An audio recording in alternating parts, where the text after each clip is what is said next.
contrary to popular belief, you actually do draft sometimes. You have some teams, you draft fantasy football teams. Yeah, so that'd be a good idea to talk about some of the players where the only hook, it's not like ADP, it's not about values or sleepers. It's just 3 players we find ourselves leaving our drafts with a lot. And I want you to go first. Who is someone you find yourself leaving almost every draft with? I take very little pleasure in saying this, but Justin Fields. I leave a lot of drafts with Justin Fields because That's I an feel interesting one, actually.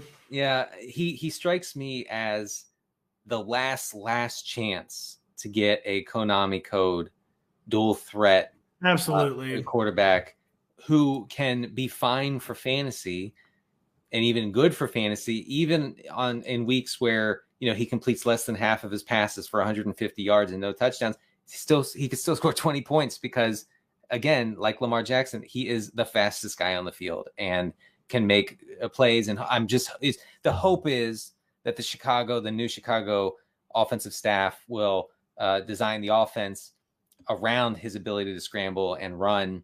And, it's not exactly a high leverage part of the draft either. You're talking about double-digit rounds. So I end up with a lot of Fields. Yeah, Fields he's the last refuge of the Konami code scoundrels, basically. Yes, that's right. He's like the last, he's the last really plausible one where you'd much rather have Justin Fields than Daniel Jones, who's getting some of that dual threat shine. You'd much rather have than Zach Wilson, who had one good run, like now has a knee injury. I'd rather have Justin Fields, than he just makes a lot of sense, like that QB 16 to 18 range.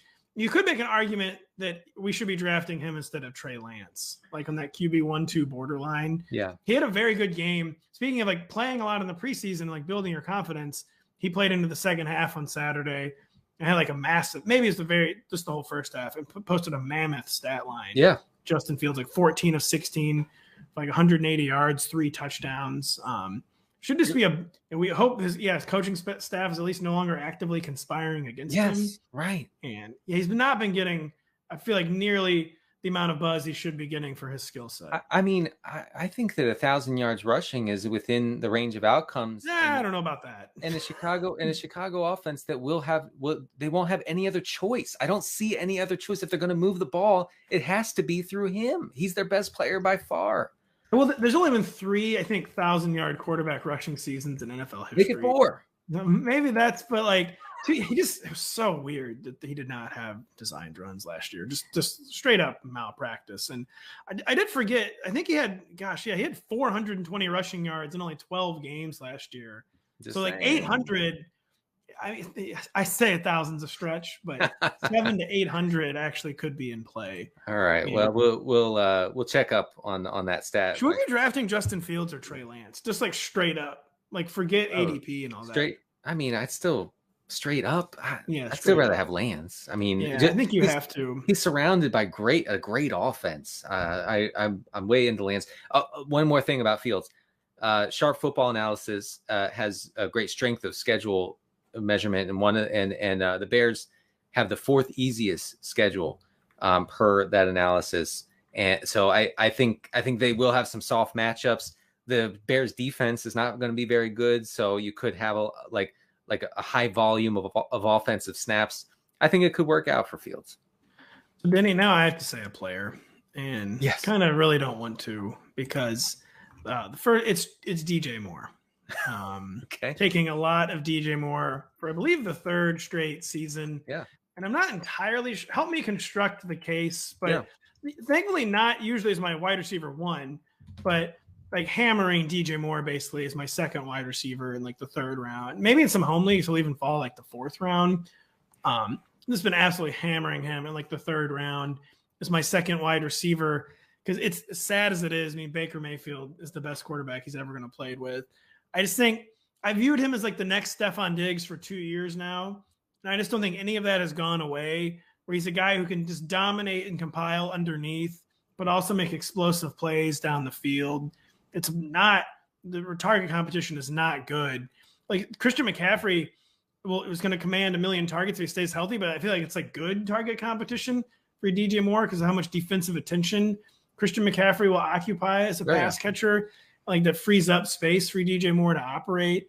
And I just like, it's a much weirder year than normal too at receiver, where I don't think receiver is nearly as deep with sure things as it is some years. And he's going in like the Deontay Johnson, Terry McLaurin, Jalen Waddle, Mike Williams, DK Metcalf zone. And I just think he's almost like 1,200 yards in his sleep. DJ Moore, he's not going to keep scoring 4 touchdowns the rest of his life. And I just love DJ Moore as my wide receiver too. There I said it. So last year, catching passes from Sam Darnold, who was miserable on every level, and a dead-armed Cam Newton, DJ Moore was 16th among receivers in yards per route run and 5th in targets per route run. I mean, that's actually insane. He has proven time and again as a guy who gets open, commands targets, and does a lot with those targets when he gets them, like efficient and gets open. His metrics are off the charts every year. I'm with you. I mean, I think those receivers you just listed, DK Metcalf and, well, maybe not Sutton, but I do really like Moore. And, you know, I would describe him as a roster independent sort of pick, because he can easily be your wide receiver 2. And if he goes 0 RB, he can be your wide receiver 3, which is pretty cool. And I just think he's just like a classic making the leap candidate still. Would anyone really be surprised to be finished as a wide receiver 1? No, I wouldn't. So God help me. Yeah. Still all in on DJ Moore. Hey, it's Matthew Berry from NBC Sports and Rotoworld.com. Just want to thank you so much for watching what you just watched, or at least being too lazy to click out of it after the autoplay just kept it going. So either way, thank you so much for just letting it scroll by your screen. And now I'd like to ask you respectfully,